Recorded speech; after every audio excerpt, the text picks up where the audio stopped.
সাধনা করেছেন, এত কষ্ট আপনি করেছেন, কেন সফল হতে পারেন নাই তা কি আপনি জানেন? কারণ হলো মা কুনতা তাদরি মাল কিতাবু ওয়ালাল ঈমান। কারণ হলো এতদিন আপনি জানতেন না কিতাব কি জিনিস, ঈমান কি জিনিস।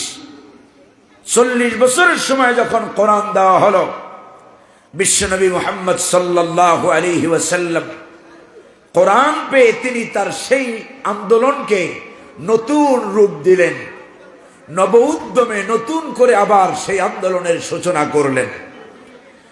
যখন আন্দোলনের মূল কনস্টিটিউশন হিসেবে কোরআন যখন সামনে থাকলো, অনলি 23 ইয়ার্স, মাত্র 23 বছরের ব্যবধানে বিশ্বনবী মুহাম্মদুর রাসূল